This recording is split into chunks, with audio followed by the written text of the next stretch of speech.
Okay, this is about children's play space, which we've touched on earlier. Should we change our current policy approach to securing adequate children's play space by requiring schemes of 40 or more residential units, or any number that anybody wants to put forward with reasons, to make a contribution towards children's play space in the vicinity or elsewhere? I mean, what is an appropriate threshold for making a contribution towards children's play space? Yeah. Why you put the number down 40? I think it's based on the needs and local areas.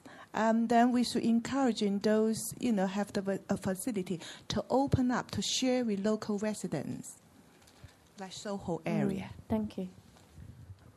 May I ask, why is it especially for children's facilities? There are a third of the population are elderly. Could it not just be community facilities, which, if the children are the major occupant of the 40 dwellings or whatever area, if you didn't actually just put a limit on the building being 40 units, just if they are not the facility, if there's no community facility from the dwelling that is being constructed, and you did a circle round, then ask them to put in a facility for the community, and if that generation are young, then the children will go, and if it's elderly, then the elderly will go. But I think to restrict it to the 40 units, which is fine, but if you actually just made a ring round the actual dwelling and saw what there was available, then it could be just community with an emphasis on whatever the generation was around it. What's appropriate to the area? Thank you. Yes.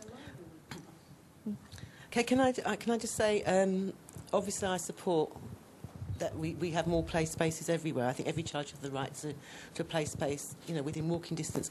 But I think it can be used much more imaginatively, and I think with 40 units, you've got to actually, think that children grow, and what you provide today isn't necessarily what they want tomorrow.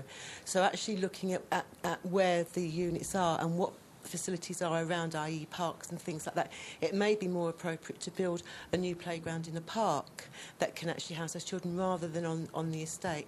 But I do really want to reiterate that there's so little play space in Westminster. We need to keep it that if there are 40 schemes, 40 units, that's potentially 80 kids. If you're looking at 2 children per unit, we desperately need to bear that in mind. Okay, thank you. Yes. Andy Cracknell from the Play Service. I think just adding to that, obviously it is widely acknowledged that the city is short of play and open space in general, and particularly space that the City Council itself manages. So I think any policy approach that helps to address that fact should be retained, but I think we need to acknowledge that it's an issue for the whole community, and I don't understand why there's a 40 unit figure put to this. Could we not look at some kind of appropriate percentile levy against any residential development, no matter how large or small, so that burden is spread across all of those developments? But I think we need to look at taking this further as well, in light of what Sue mentioned earlier on with regard to the national play strategy. I think as a local authority, we need to be much more aware of the expectations of central government now around what the expectations are and the requirements in terms of providing play space. And I think this is an opportunity to look at that and to address that also.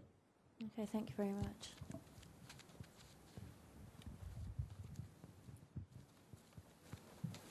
I think there's a great emphasis on intergenerational, and I can see here we're going to have the latest information on children, and I have the latest information. Every elder person matters, so that the intergeneration work of a community centre must be addressed, and obviously so the whole community benefit. Mark you, the whole community benefits if children are not screeching around the roads doing vandalism, which on the whole older people are less likely to do.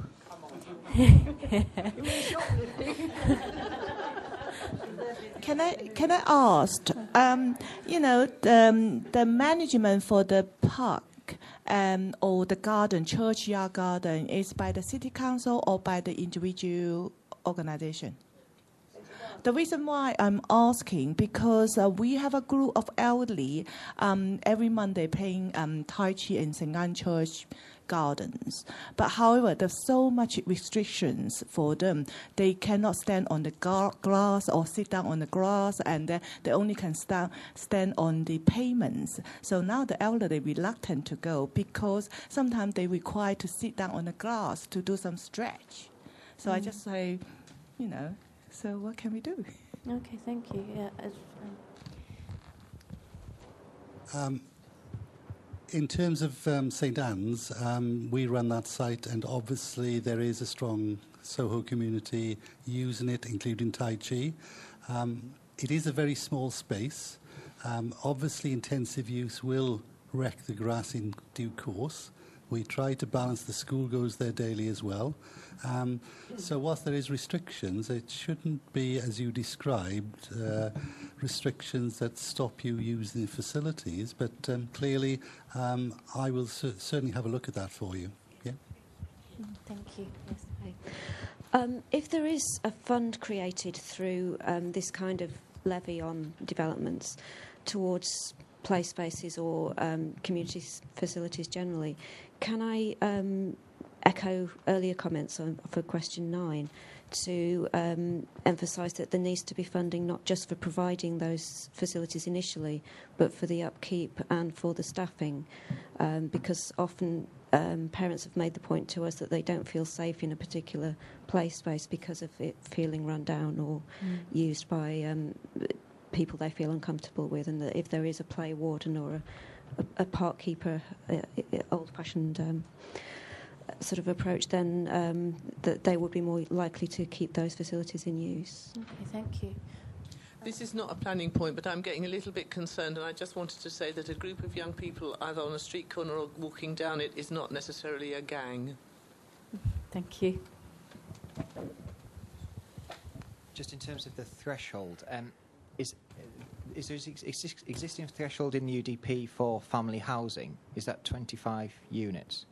Because it would seem sensible to coordinate both, because obviously if you've got a threshold that's requiring family housing, then that threshold is also putting pressures on play space because you're providing the family housing. So it seemed to make sense to match both up.